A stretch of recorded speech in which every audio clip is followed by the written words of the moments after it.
Everybody, I'm back. I just wanted to make a little statement to let everybody know why I'm posting what I'm posting. By the way, this is Rhett. How are y'all doing? The gospel is found in 1 Corinthians 15, 1 through 4, that Jesus died on the cross according to the scriptures, and he was buried, and he rose on the third day according to the scriptures. Believe that. Do not believe that in vain. Believe that. Internalize that. It is the truth. We're there, and I'm posting videos to show y'all society. They're showing you these things for a reason in the media. When you think about the population loss that the Deagle report is showing happening this year, a population loss of almost 80%, do you see where this is going now? And this is a fact. And they're rubbing it in your face because I know this is a fact from my own experience when I was dealing with the legal system. While I was locked up, I had to spend a significant time in the county jail. Almost a year.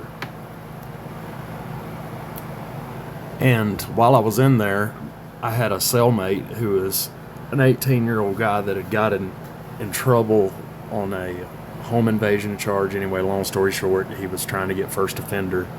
He really was a good kid. He could not read a clock.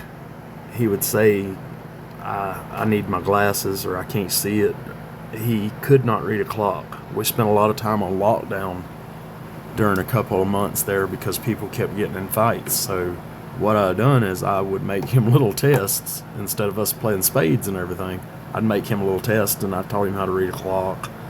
And I don't know how many people I've helped write letters to their attorney or to their mother or a family member, or help them figure out what they would even need to say to get into a rehab, or how many people I helped get into rehabs that really couldn't write a letter. This is a large percentage of our children cannot read. And the ones that can read, I know from my own experience with family members, they can read the words, but they have no idea what they mean. Their vocabulary is not there. They didn't teach them to read cursive for a reason. You've got to be able to read cursive to read our founding fathers' writings, to read our Constitution, to read our Bill of Rights in its original form. You know, what if the internet goes down and all they got is like a copy of that? It'd be hieroglyphics. This is not always going to be here. We're not always going to have this. Us personally, we're going to be going home. But whoever's left here, I don't think they're going to have these little devices. I think it's going to be a nightmare in this country, because I think this is going to be the slave labor. They're building these big gigafactories, basically, like they have in China, up in the Ohio and Michigan area. They're going to be building iPhones. This is a story I heard about in 2019 or 2018. The building was being built with the unaliving yourself nets all the way around it, because in China they had a problem with people working so long and people so depressed in life that they were deciding at work was a good place to do this. Well, the Americans decided that they would go ahead and cut them off at the pass and go ahead and put that on the factories.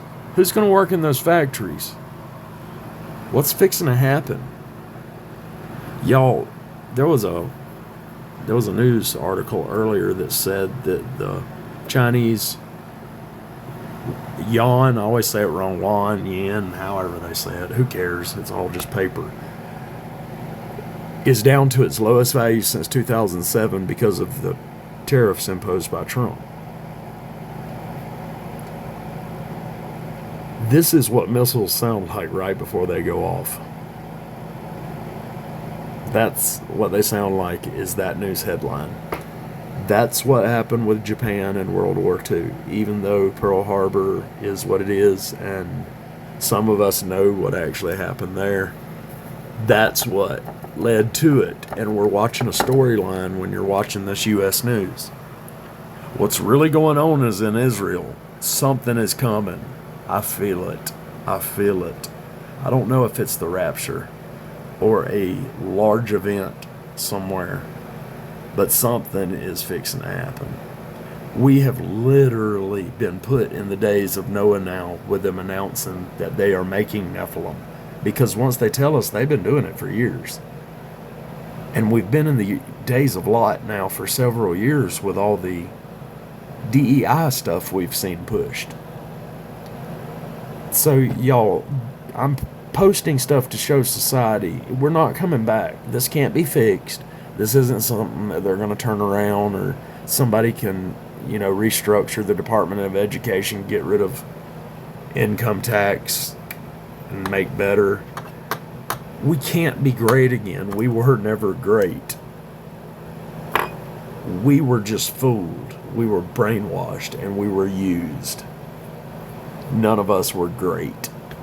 The only one that's great is Jesus Christ. And he came and gave his life as a sacrifice for this sinner and you, should you choose to believe that he died on that cross for your sins and he rose from the grave.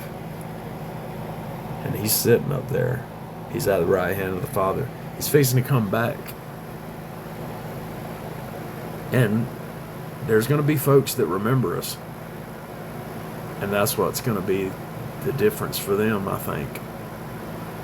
So let's still plant the seeds. Everyone already thinks we're crazy. Love, peace, and chicken grease. Oh yeah, by the way, the clip I'm going to be posting is from this guy, Meat Puppet 311. He claims Christianity, but he doesn't talk about the Bible or theology or anything. He seems like a reasonable guy. I don't think he's awake, but he definitely sees that the world is not right, and he shows you the mainstream news. So it's basically a conservative guy giving his opinion and showing you how crazy stuff is. But anyway, I'll watch him from time to time because he just seems like a genuinely good guy. It's Meat Puppet 311. So I want to throw that in there. Above. 19-year-old began her freshman year at the University of Connecticut in Hartford this fall. She's excited to study public policy, the culmination of hard work after moving north from Puerto Rico as a child.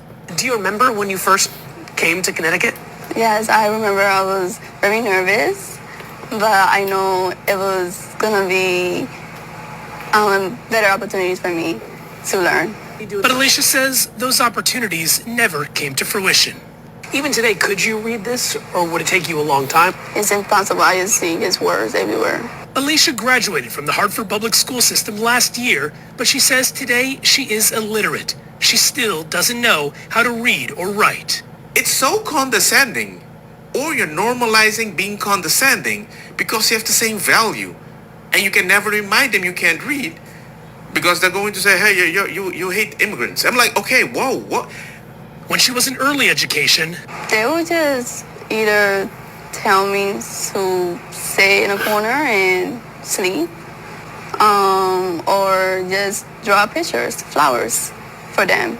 I can understand a person that is dyslexic and they need their phone to read certain things, but the idea that she can't even read at all, I think the school failed this kid, DEI or not.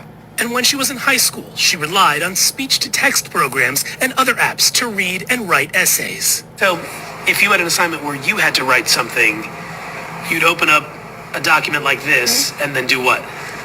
I would go here to use the text-to-speech. It says dictate. Dictate, yep. I love pizza. This is how you would do your assignments. And then... Cats of the World VA case. I don't even know how to respond to that. When you graduated high school, you're 17, 18, 19 years old, and you are illiterate. I mean, people have been warning about this, that this was going to be the new normal, but what did you do to them? Put them in boxes, race shit, Islamophobia, hate immigrants, bada bing boom bash. And you graduated with honors. No. There's no student left behind. There's no kid left behind. It's nonsense. This is complete nonsense. If you can't even, she's not even eligible to work at a gas station. Graduated high school with honors. I'm happy this girl has graduated because if she has to go now through her life by using speech to text to find a job or keep a job, who's going to help this girl? Not you, but you feel good about your moral points that you help a girl. Or maybe an immigrant, or maybe a disabled person, or maybe my son who has autism. Nah, you need to help the kids properly. Don't